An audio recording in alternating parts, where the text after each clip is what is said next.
Say, listen to a teacher. Listen to a teacher. And improve education. Let's try that one more time. Say, listen to a teacher. Listen to a teacher. And improve education. Teachers say no conversation about us without us. You might be well-intentioned and sincere, but me, I've been there. I've been there through the programs.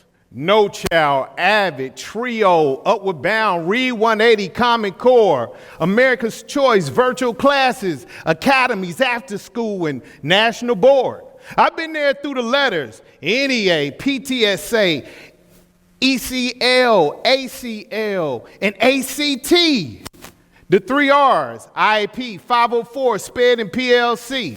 I've been there through teachers, the advice, the giving up, back watching, sharing and complaining, the retirements, the deaths, the weddings, divorce, births, and explaining. Once the second most medicated profession, thus Margarita Mondays, Margarita Tuesdays, Wednesdays, Thursdays, Fridays, Saturdays, and yes, Margarita Sundays. I've been there through administration, recommended for promotion and termination, written up, praised, had office calls, kicking it, been off the record, the favorite and the blackballed. I've been there through the parents, requesting me, cursing me, flirting, wanting me to find their runaway child. Those that we team up together, pleading for grades and the please testify my son's trial. I've been there through the students, smart aleck. Some you love to death, some you hate their life. And then I've also had those who said, please, please be there because they know that it's doable. I've even spoken at children's funerals. Only teachers know it like we know it, from staying in the classroom daily devoted to get students improving and promoted. That's why teachers say no conversation about us without us, and oh yeah, you can quote it. Thank you. Say, listen to a teacher. And improve education. So I'm a spoken word poet and I'm a motivational speaker, but I've been a teacher since the 1990s, y'all, a 30-year classroom practitioner. And I've been asked to explain and defend and research education, but I've never been asked to decide on education. Policymakers, legislators, and officials don't bring teachers in when it's time to take the lead. So I've even been part of a Teach Plus group that have shared recommendations that can help schools, but we who are in the classroom daily, we never get a vote.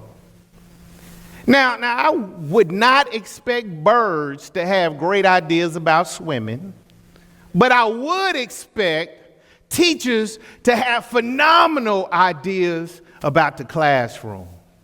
So as a matter of fact, I have an idea. Many of them actually, but here's one. I have reimagined education. Picture a school system where graduates actually know how to live. Now, personally, I've been academically sound, and I was through high school, but there were so many things that I wanted to know before I left that I didn't get.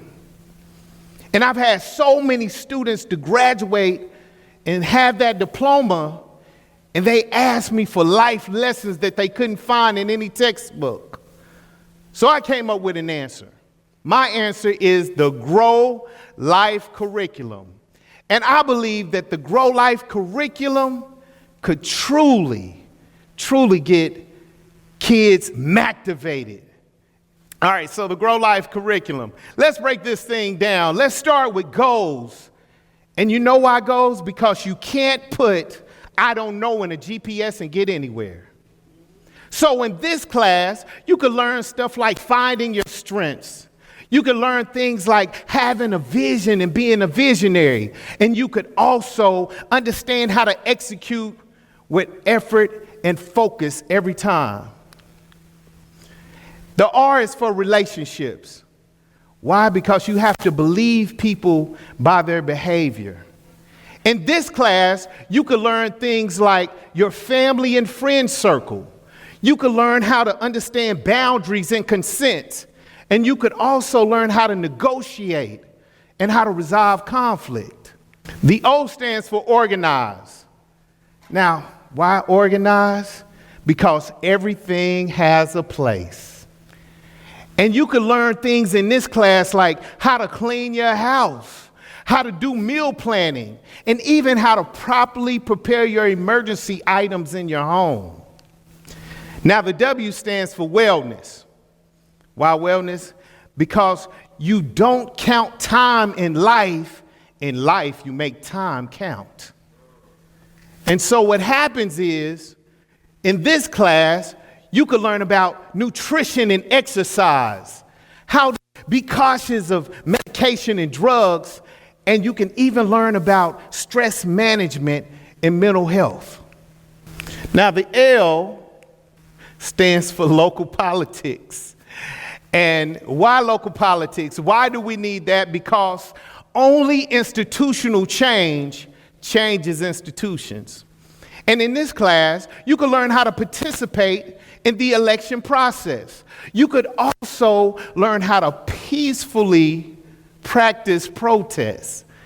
And you can be very much aware of how you yourself could run for office. Now, our next one is the I. We're at the I. Identity. Why do we need identity? Because you find yourself in what you lose yourself in. You could explore your lineage, and you could understand your cultural traditions. And when you really dig deep, you can actually know your persona. The F stands for finance. Why finance? Because you need to use money to buy time. In this class, you could learn how to budget, save, invest.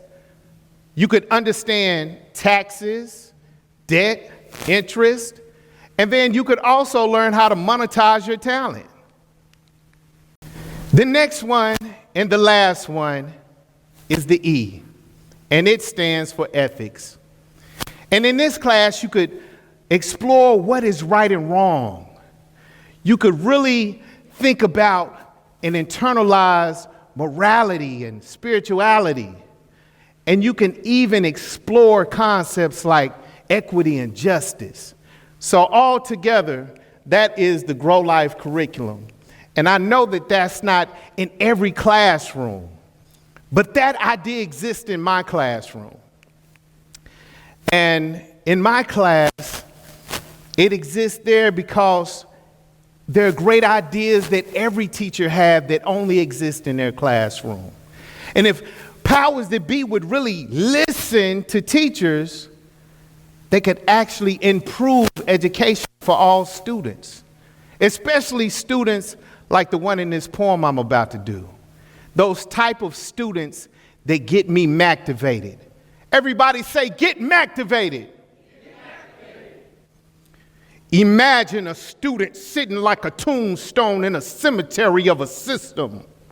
This is dedication, where desk line rolls like graveyards, and textbooks are cracked open like caskets and authored by ghosts. I knew a student who once hoped his diploma would resuscitate his aspiration, give breath to his dreams again, so he floated by on air with the echo of what will I need this for breezing through his mind. What has school taught him? That if he doesn't remember facts and formula, failure finally forces him to follow formats that would have few options. What has school taught him?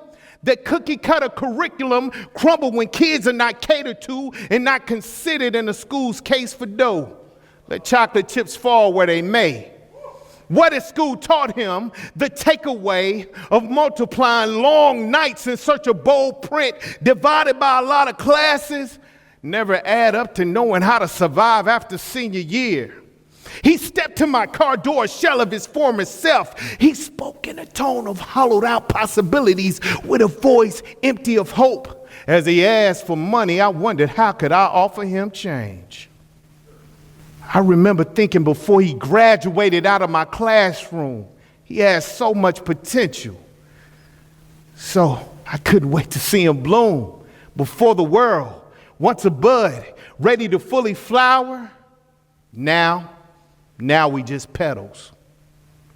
I gave him a couple dollars, but then I planted my number in his palm. It was a seed. I wanted to cultivate his calling into a tree meant to grow fruit for living, into a treat meant that was garden enough to make him more alive than zombie. Now don't you believe that you can grow life and you can grow life and you can grow life? Well, I believe that I can grow life.